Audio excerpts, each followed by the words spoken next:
we won't be able to book. We can't book a table at 7. Oh no! So someone's got to drop out. No! The roof's going to cave in. It's going to be terrible. Listen, I know you're laughing at me. Who's going to? I am. Who's going to? Well, you're allowed to laugh at me. That's fine. Who's? I can't go to the restaurant with the others. It's going to be awful. What I'm saying is that I don't want to criticise you, but you feel free to if you wish to. No, you sound like a really lovely person, and I've listened to your show over a number of months and heard how your loyalty to your family and looking after your mum, etc., etc. I do think you are a little bit guilty, or you risk. Let's just say you risk at the moment of stoking an hysteria around this. Do I? And actually, I think so. I think probably at the moment, I mean, I thought this was a call-in yesterday where people were saying, can I do this, can I not do that? And it was all very kind of earnest. And I just think, well, do you know what I was earnest about? If I was earnest yesterday, Simon, I was earnest about getting it right for people who had a question. So when people rang in with a question, I wanted or Ben, who was with me, Ben Kentish, to give them the right answer. And in many cases, you'll remember, the right answer was, yes, you can have that party. Yes, you can do that thing. And here are the circumstances in which it will be lawful. And here are the circumstances and numbers in which it wouldn't be. That's just public service broadcasting, really, is what we were doing in that hour. That's all that is. I get that. I just think... well, firstly, I can't see that, I cannot believe that the police can be patrolling the streets and knocking on the door if you have 7, 8 or 9 people in your house, unless you have particularly malicious neighbours who are, reporting you. I don't think that's going to happen, to be honest. Surely this is about using good common sense and using the law as a guide to a certain degree. The law as a guide? Yeah, I think so. I mean, guidelines are a guide. The law is the law. Well, I have, I think, been a very good citizen throughout all this. I've seen very few people since March. I've washed my hands, I've worn my mask, I've gone, I've done all the right things going in at supermarkets, I've kept at a distance, I've crossed the street to avoid people, etc. I've got to tell you, if I had 7 people due to come for dinner next week, they would still come for dinner. I would still have them. Because it's about... what about a party of 20? No, I wouldn't have a party of 20. Okay. I wouldn't do that because You've got some standards then. I've got a lot of standards too, let's be honest. I'm kidding you.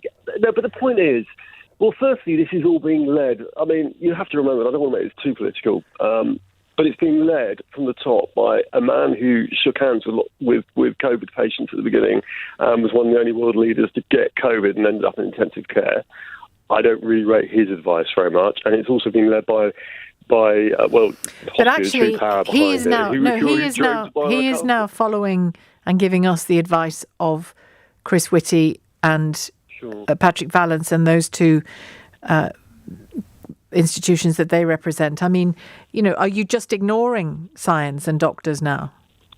I would say I'm following it as far as sensible and as with a good dose of common sense. So I think that's what you've got to avoid. I mean, I've stopped people in the street before and said, "Why aren't you wearing a mask?"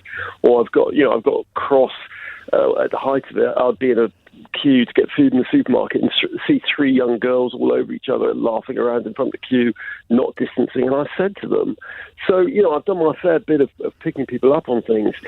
But how can you criticise them if you've already decided that you're going to sneakily break the rules yourself? At least they were doing it in the open. No, I think it's about common sense. And what they're trying to avoid is huge gatherings, really. No, they're not. They're not. They are trying to avoid huge gatherings, but huge gatherings are far from the only place where this community transmission is being driven. It's the home. Are you telling me, sure, you wouldn't have 7 people in your home from next week? Absolutely not. You really wouldn't? Absolutely not. Is that not being a little bit prescriptive and a bit forelock tugging, towards the authorities? No. I mean, listen, it's going to be my birthday next week.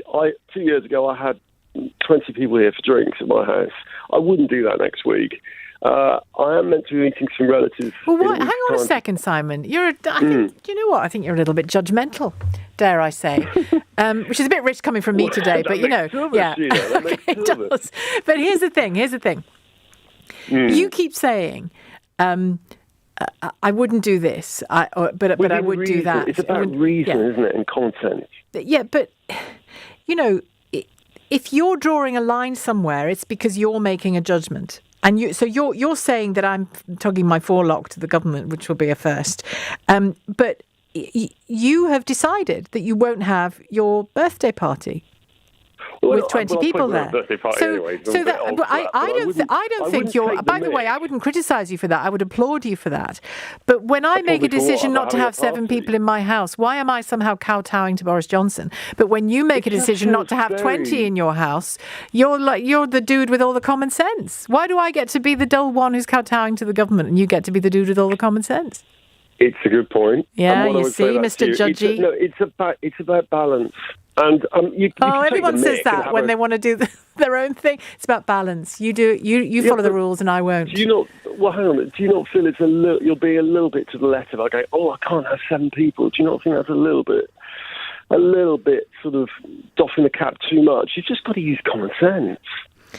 Well, where does common sense... I mean, I mentioned having dinner with relatives next week. We're meant to be booking a table for... There are 7 of us, 7 cousins. We've now had to reluctantly come to the decision that 6 will attend. And for however... because to attend what? Attend what?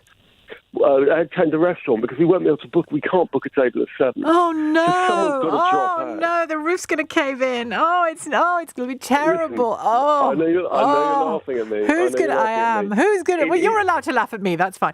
Who's... I can't go to the restaurant with the others. But what I'm saying is that is the law in action. That's a restaurant saying we can't take 7 of you. Yeah. But if I was due to have 7 people around for dinner, I would not say, I've got to drop one of you now. I'm afraid I'm going to reveal my hand here, Simon. I am the neighbour that's capable of snitching. Would you? If you lived next door to me, would you phone the police?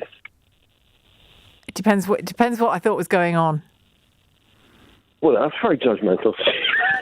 Yeah, I know. I make no bones about it. I'm horribly judgmental when people break the law.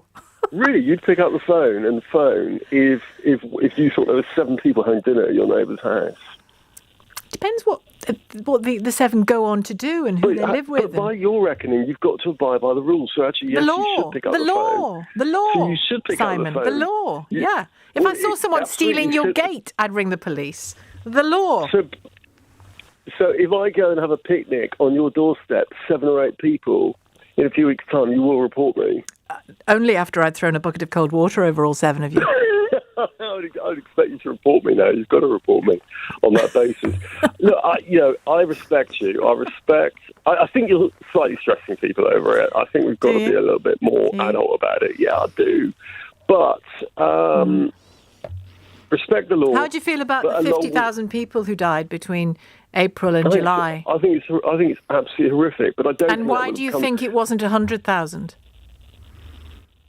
Well, it could have been 25,000 if we'd locked down earlier. That's my view on it. So now, Mr. Discipline. All of a sudden, you're Mr. Discipline.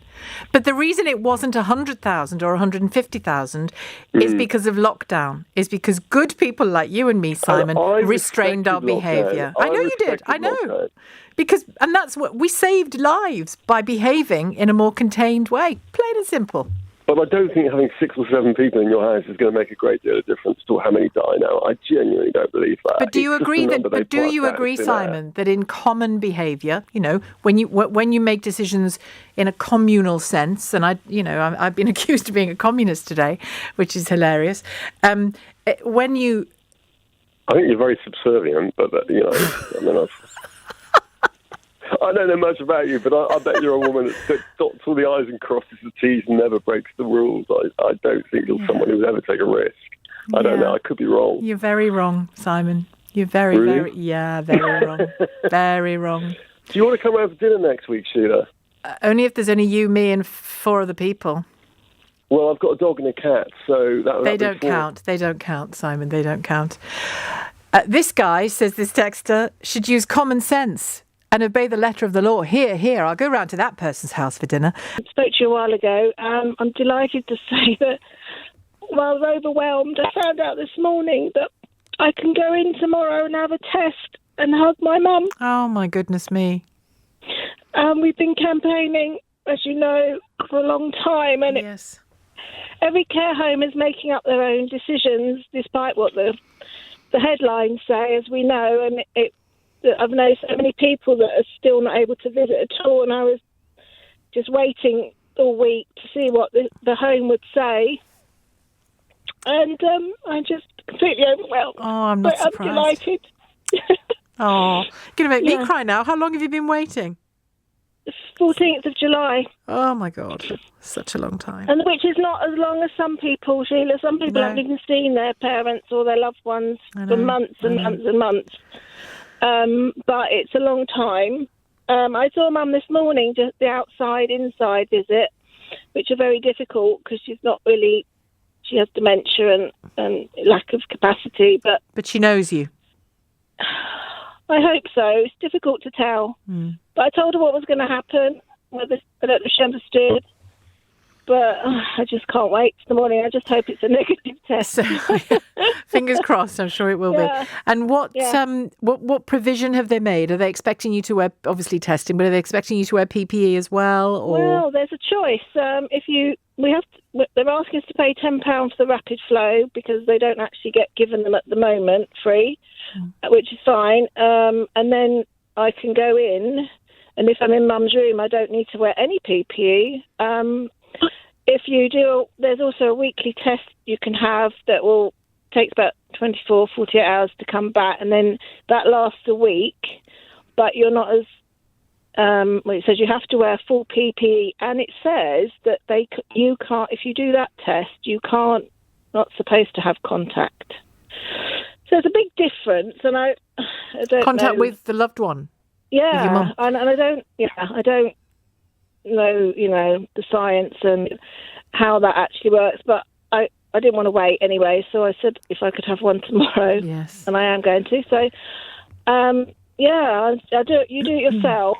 They've sent instructions, and then you go and wait in your car. Yeah, I've done it. I did it because I've been up in Liverpool a lot, as you know, and the lateral flow is the one I've been getting. It's for asymptomatic people. Well, it's been used for asymptomatic people, and you just do it yourself, as you say. Yeah. Hand over the stick, and just wait, and then get a phone call in the car.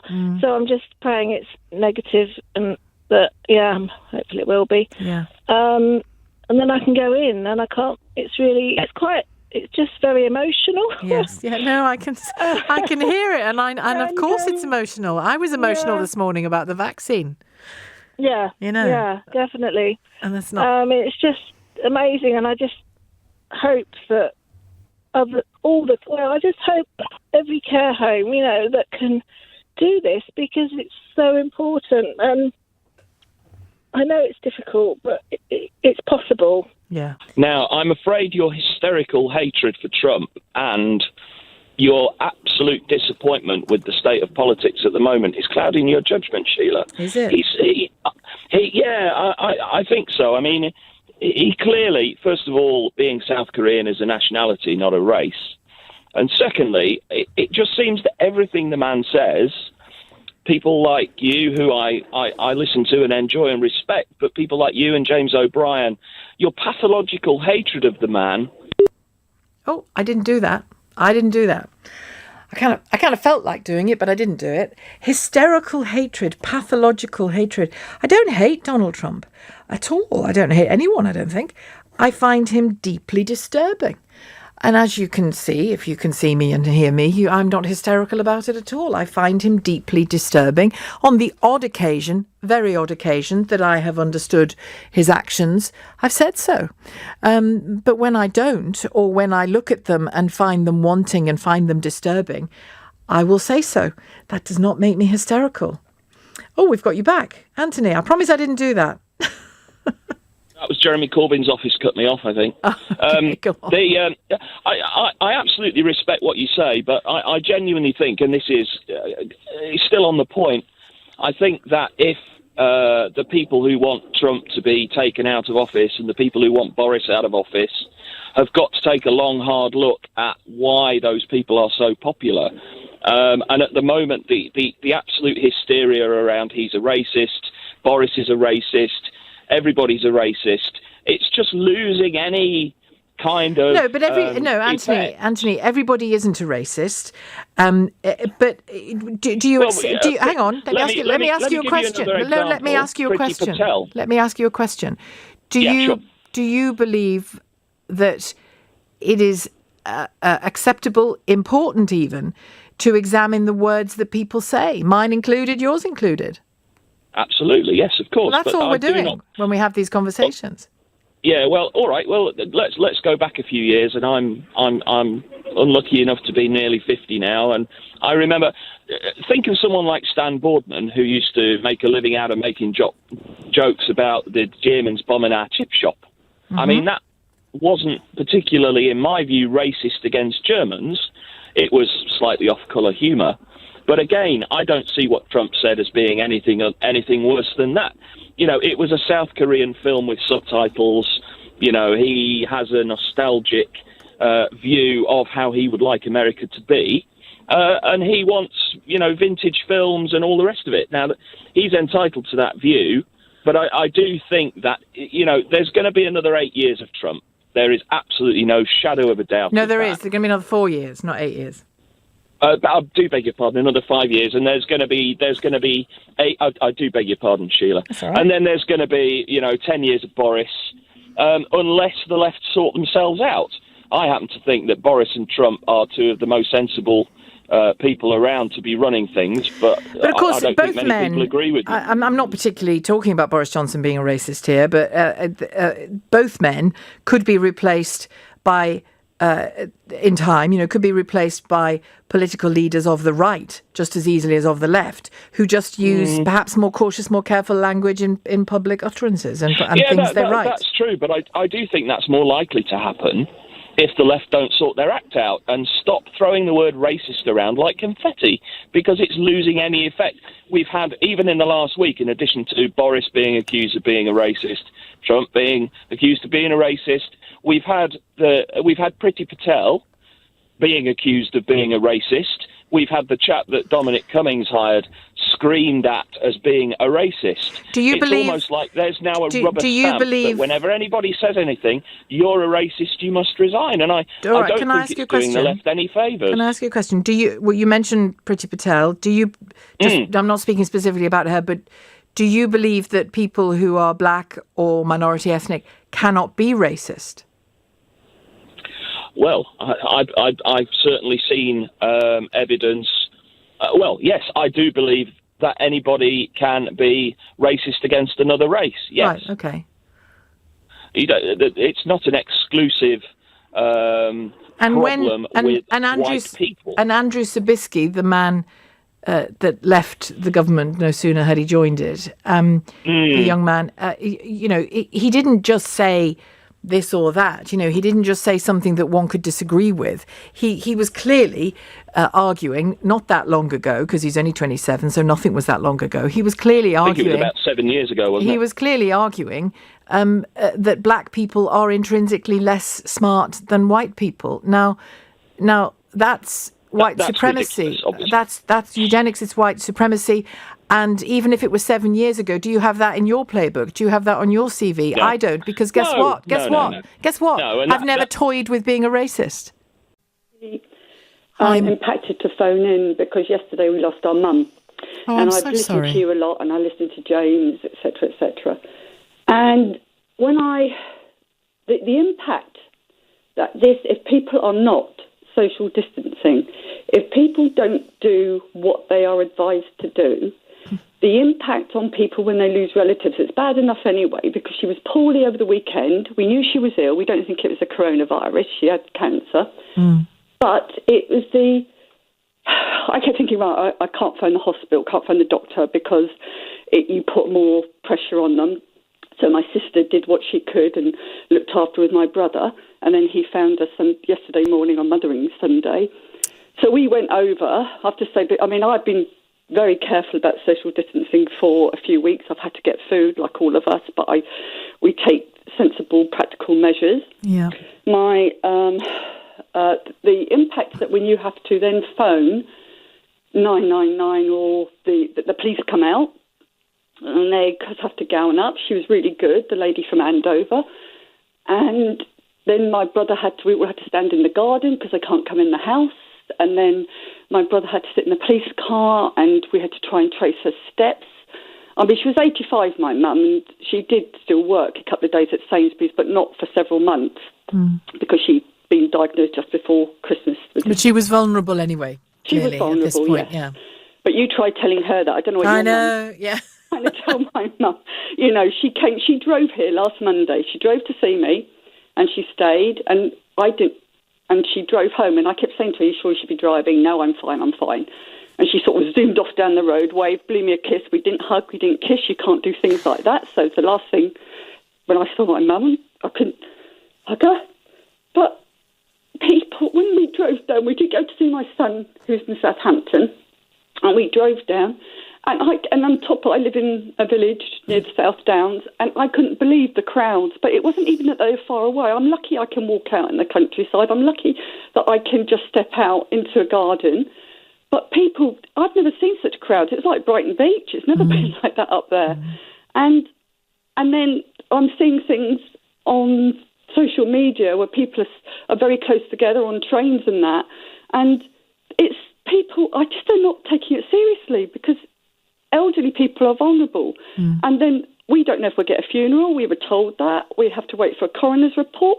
And because of the coronavirus, when you lose someone, it's even double impacted. It's just, we've got things we've got to do. We can't do anything. We don't know what to do. My fear, and the reason I wanted to talk about this with you this afternoon, is my fear is that not only that we get a bit sort of apathetic about the kind of language that we hear from people in roles where they have, you know, where they're leaders and they have a huge platform. I have a platform. It's not quite the platform that Donald Trump has, obviously, but I have a big platform that I use every time I open my mouth on the radio as well.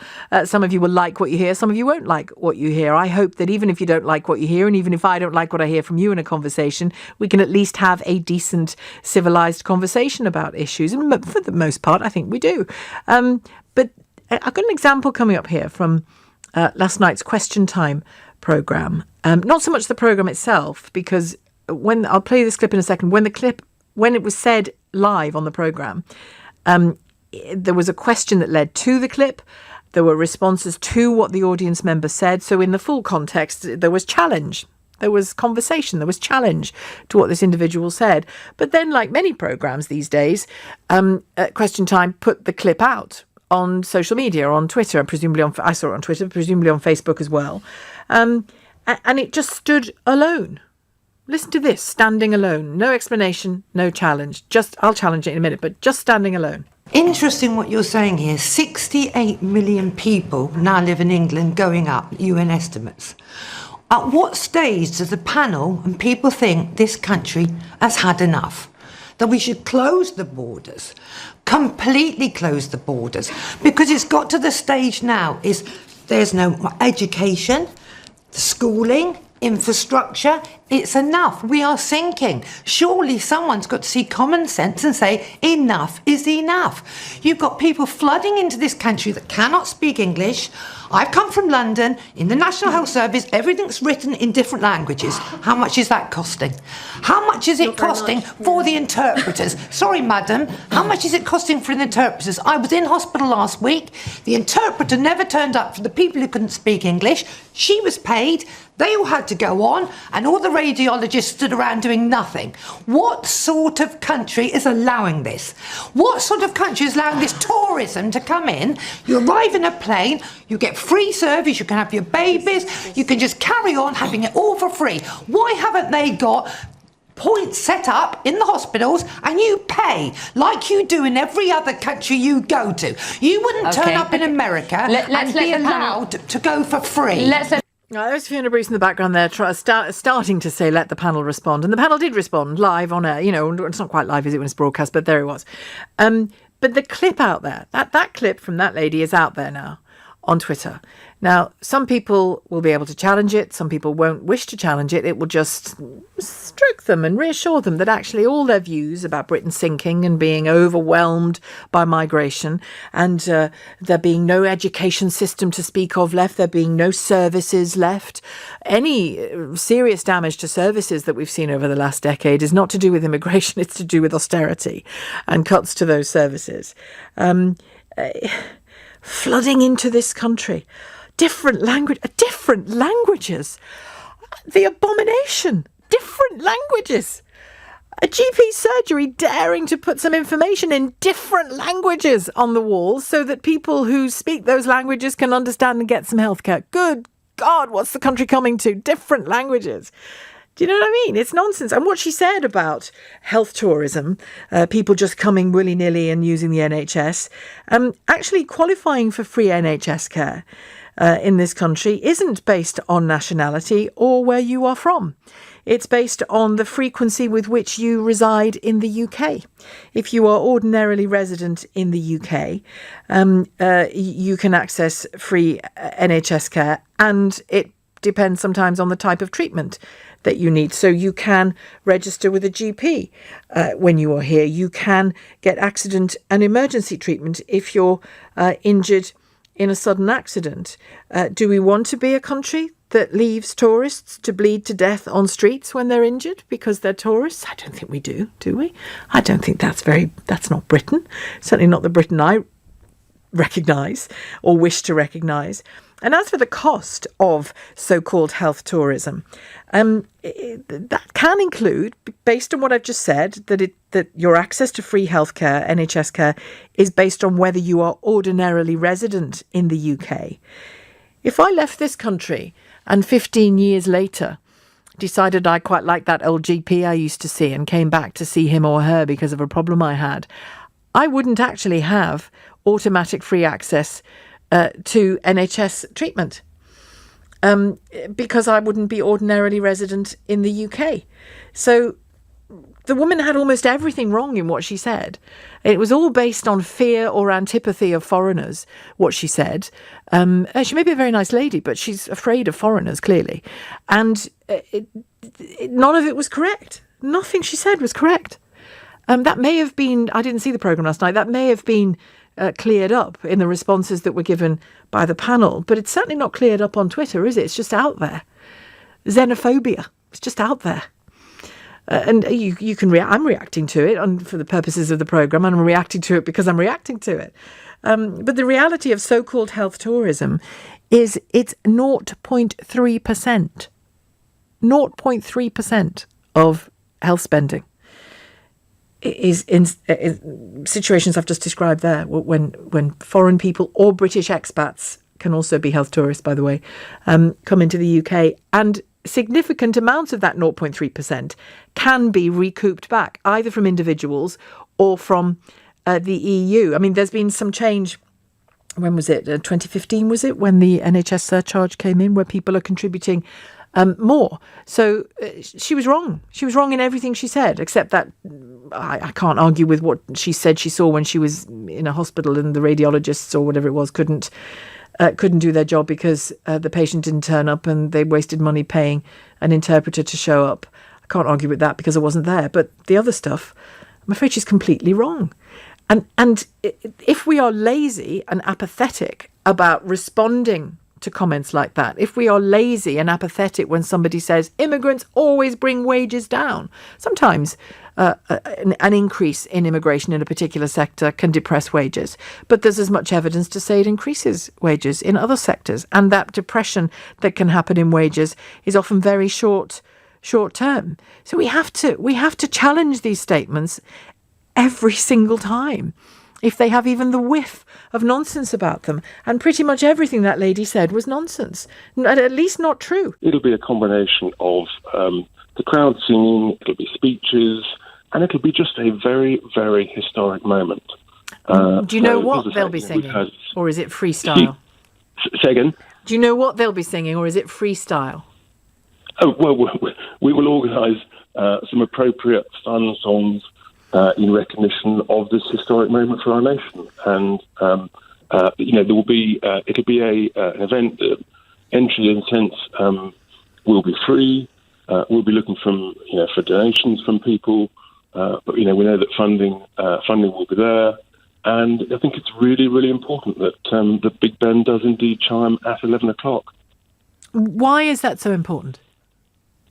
Because it's such a symbol of our democracy, isn't it? I mean, Big Ben, Houses of Parliament. I mean, it is the mother of all democracy. It's such a recognisable symbol.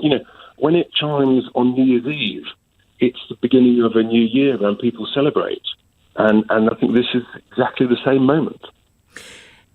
And to those people who think it will be more like a bell tolling for Britain than chiming, what do you say to them? That's how they feel about this moment in our nation's history. What words of comfort do you have for them, Richard Tice? I think the fact that we've had another vote, the people have spoken again in the general election and spoke very, very clearly that they wanted to get Brexit done, to move on. We're into a new year, a new decade, new hope, new optimism, and this is actually a moment. This moment, whether you think it's chiming or tolling, actually it is a moment for the country to move on and say, right, actually we've now left. Let's focus on the future. Let's focus on negotiating a really good trade deal within a very tight time frame. And let's be optimistic. Let's be ambitious for the whole country with all the things that we're good at and we can get even better at. And I think that's the important role of those of us who've been leaders of the various campaigns, and that's the important role of the government and the Prime Minister. And actually, that's what Boris is good at.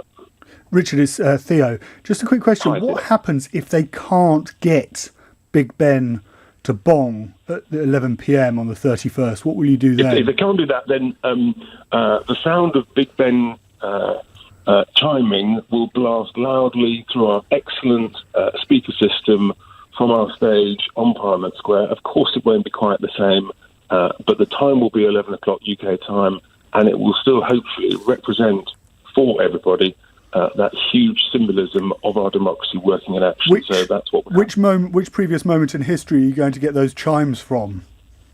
When you play that recording, are you gonna? Is there a particular moment you think you could have? It'll be a recording of Big Ben at 11 o'clock. We will get that sorted, don't you worry. Yeah. or at 12 o'clock and just leave one out. Maybe it's edit the 12th. On the question of the crowdfunding, though, Boris Johnson, he knows how to have a bit of fun. He knows how to deliver a bit of fun. Bung a bob for the Big Ben bongs. It's great. But isn't the reality that you and others who supported Brexit, some of the most prominent names who supported Brexit, could easily, between you, get 500 grand together and fund it yourselves? Well, look, I think actually there's a number of issues here. Firstly, I have no idea where that number came from. It seems pretty extraordinary that there seemed to be no number whatsoever when it bonged on the 1st of January. And here we are just a mere 2 weeks later, and all of a sudden it's £500,000. So, frankly, I think that number is a load of complete nonsense by parts of the establishment that just don't want it to happen, rather Grinch-like. But look, it was the Prime Minister that said it, just to be clear. It was that part of the establishment that actually said it. Say again? It was the Prime Minister that said it. No, but the number of £500,000 came from elsewhere, and who knows? But I mean, it's bizarre, isn't it? All of a sudden, it's a real problem. Yet when Sadiq wants to, the bells to chime on New Year's Eve, the bells can chime. I mean, it's all about a positive, can-do, optimistic. Well, even if it costs much less, will you ultimately, you and your pals, be able to fund it if you really want those chimes? Well, look, I mean, it's interesting, isn't it? I think it was Lord Ashcroft who actually tweeted out a couple of days ago that he would underwrite a crowdfunding. Look, the money can be raised.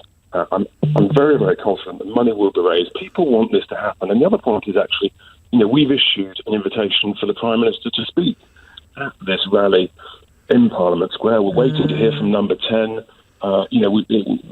We very much hope that he will. It'd be, I think, a fantastic symbol. I don't think he will. Do you think he will? And to speak to us all. Do you think he will? I hope he does. Well, I'll tell you who. Listen to this. David, disgusted in Sussex, says, the Big Ben idea is a disgrace, total arrogance by Richard Tice.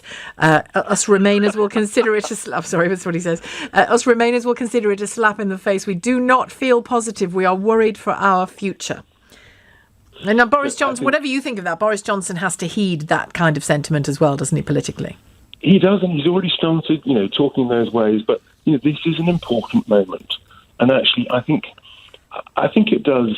I just think it's really important to try and, even if one is concerned, look, let's try and be optimistic. Let's be ambitious. Let's be bold. Let's have some, let's have some real enthusiasm, some energy to go forwards. Bring the nation together, and maybe actually Big Ben chiming, that's one of the symbols. Treat it as a symbol of coming together. We're all going to get our shoulders behind the wheel and make this a fantastic Brexit success. That's what you need. You need ambition, need positive leadership, and actually, whatever people think, Boris, I think, is working pretty successfully at that. But can I just, because I'm genuinely interested. You sound like you sound like a bright man, Brian. I'm genuinely interested how you could have witnessed the last 4 years of Trump, set alongside that, and his behaviour throughout coronavirus, for example. Set all of that alongside Biden getting a bit confused and seeming a bit doddery in some speeches, which he undoubtedly has in a couple of speeches and interviews. Set them. I mean, I don't think either men really are ideal, are they? Let's get people a bit more vital and ready for the fight ahead than either of those two would be my feeling. But I would without a doubt vote Biden if I had a vote. But how when you how can you set against the kind of woolliness of Biden in his speaking and the 4 years we've just witnessed of Trump? Explain to me how at the end of that you still come out for Trump. I don't understand it. Of course, no, it looks a very good point. I can completely understand where you're coming from. But how? Tell me how you rationalised your way to Trump in that. Of course, I initially, when Trump won the presidency, I quite liked the novelty of the fact that he wasn't a politician and that he was a businessman. And to be perfectly honest with you... if he'd been a gym instructor, would that have made a difference? Or was it that he was a businessman? It would have made a massive difference, Sheila, because... Why? Well, I'll tell you why. Because, I felt with his background in business and the fact that he was more commercially astute, shall we say, in comparison to previous presidents... led me to think that, certainly from an economic perspective, he was going to do some... But he won't reveal his taxes, and he's nose deep in debt. Of course, yes, Sheila. But again, if I look back on the 4 years of his time as president of the United States, I have to say, economically and in some other areas as well, he's done very well. He's done really well. He stood up for America.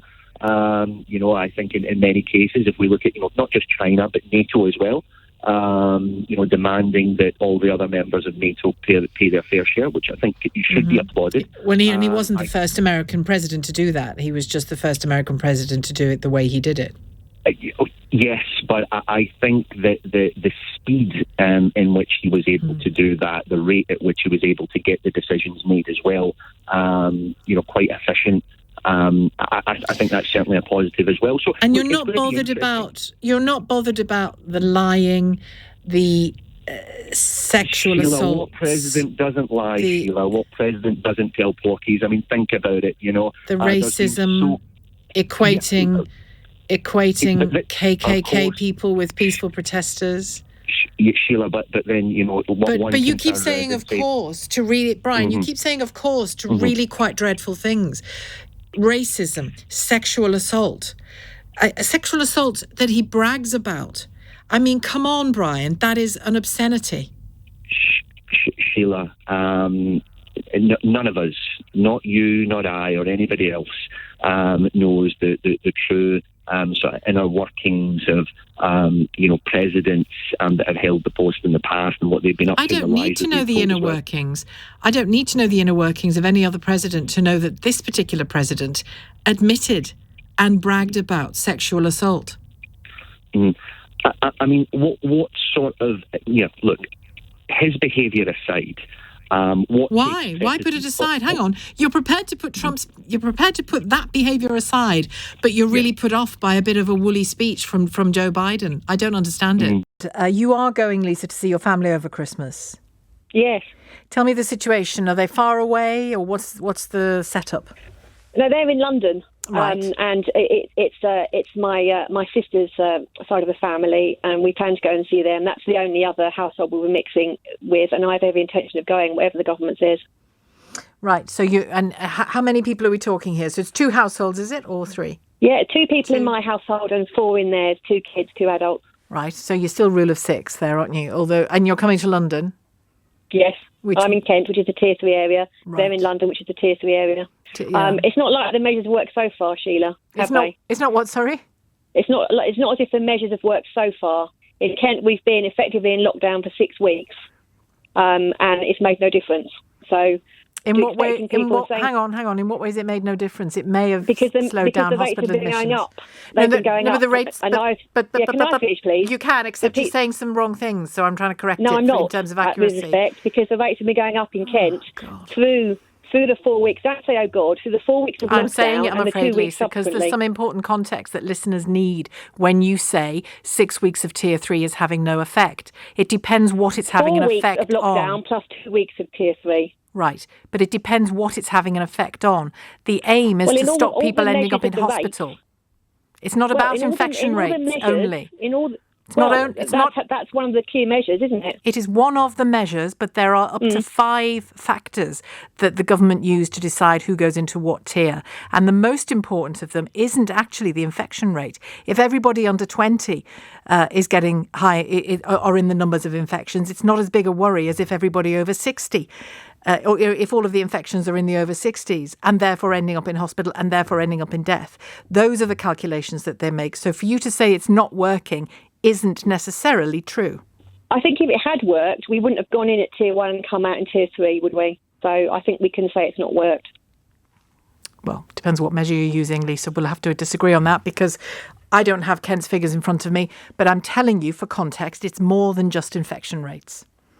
Yes, but I'm telling you that because we went in Tier 1 and came back in Tier 3 after 6 weeks, it has not worked.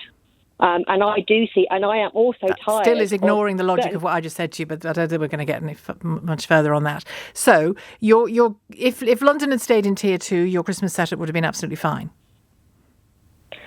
No, it wouldn't have done, would it? Because I'm in Tier 3. You can still travel. You just asked not to. Well, we're told don't travel mixing in Tier 3, aren't we? So it's not about the tiers. It's about the 5 days of relaxation. If that changes, we won't. You're going to do it anyway. Yes. If my sister's family is happy to, yes. And why is that? Why is that? Because the way I see it is that we don't know how long this is going to go on for. I keep people hearing saying it's only one Christmas. We don't know that. Back in the summer it was it's only one Easter, it's only one summer, it's only one autumn. We don't know. And I think we should be allowed. I mean, it's like we're allowed to go to work. We're not allowed to see people over Christmas. And I think, there's no way the government should be telling us we can't do that. If we want to do it, if people we're with are happy to do it, we should do it. So it's not so much about the figures for you. It is about the whole idea of the government being able to tell you whether you can see your family at Christmas. It's a combination. It's about that, but it's also about the fact that I do not say, and I know you disagree with me, but I don't see that the measures that have been imposed have worked. I don't think that has to do with people not following the rules, because where I live, people are. So it's not as if, I don't agree that people should be blamed for the fact that the rates are going up. It's down to people not complying. And if I said to you, fewer people over 65 are dying of the disease in Kent because of these measures, would that convince you it was worthwhile? I think if you look at all of the statistics in total, I don't think it is working, no.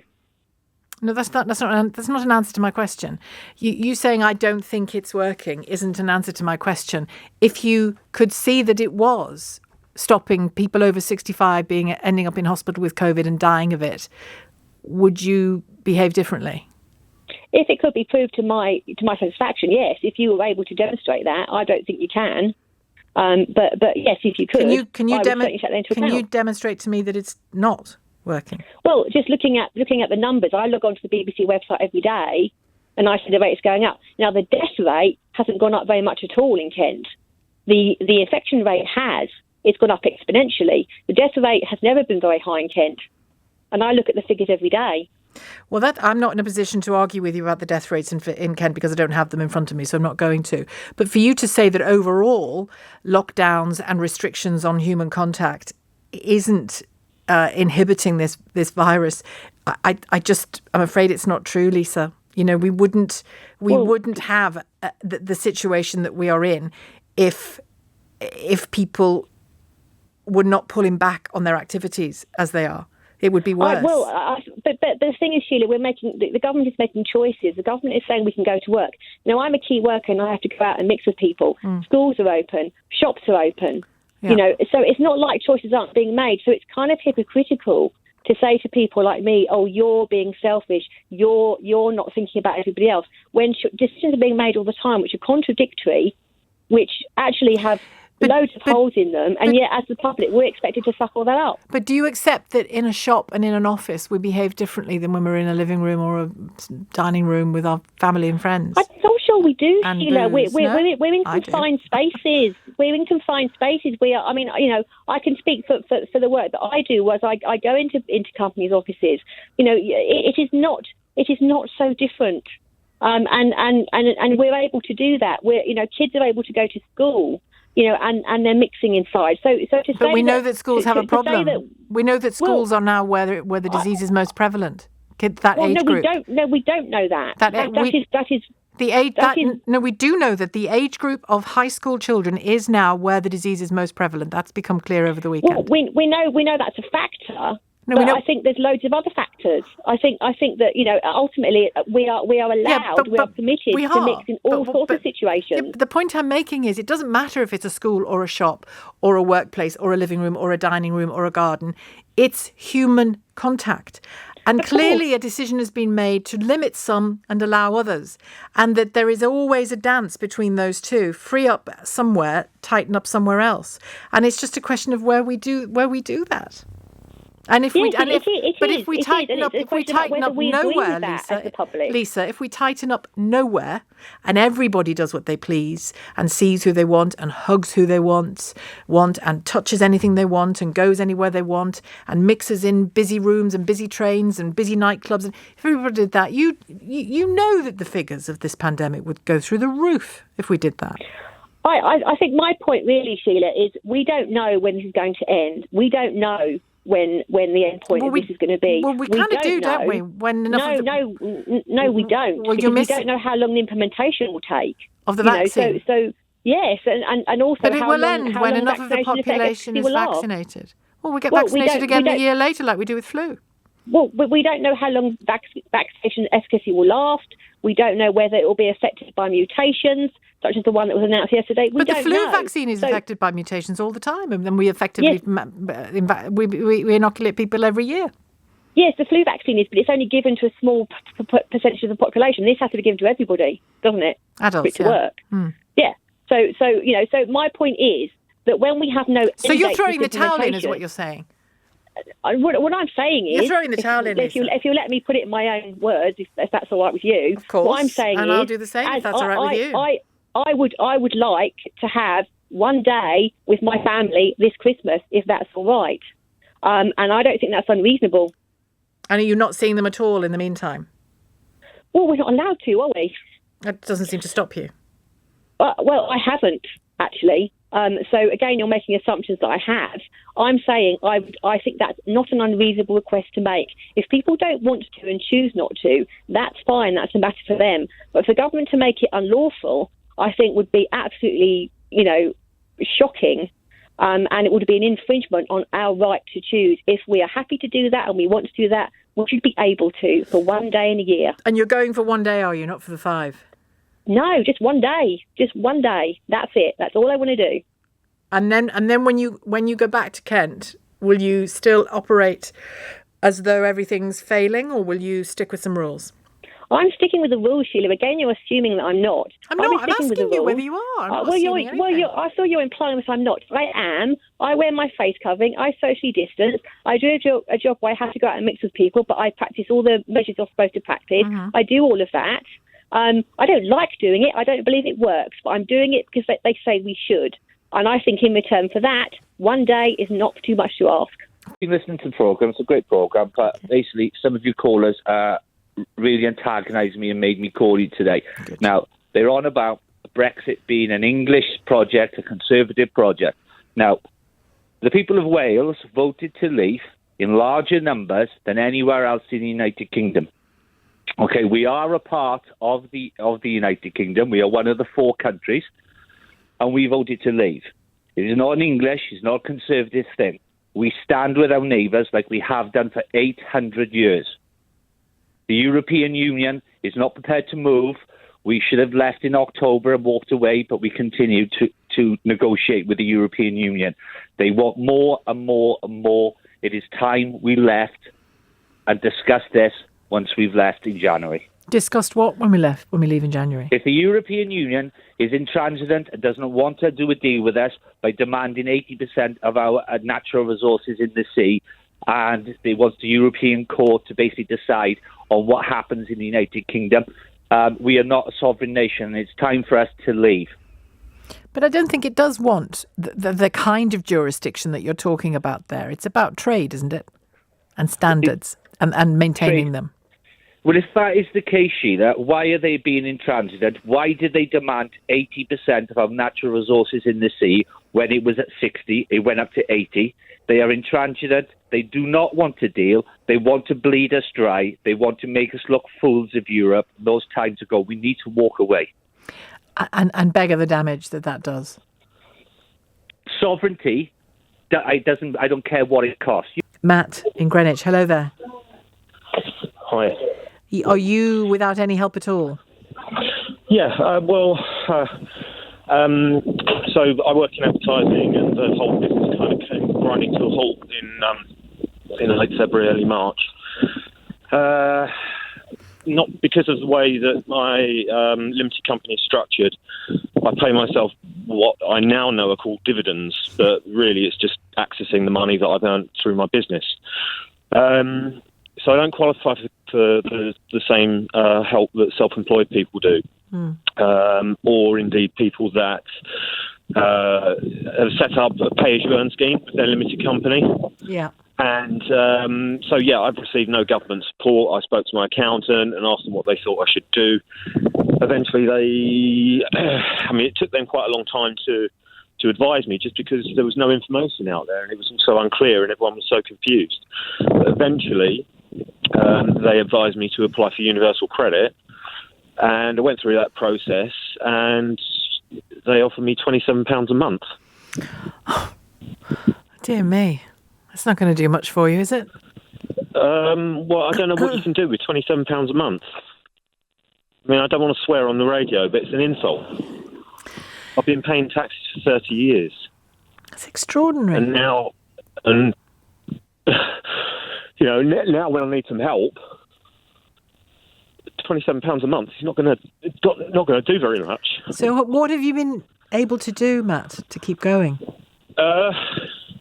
Well, nothing. I've just been using up my savings, basically, burning through those, and now I'm just doing cash in hand,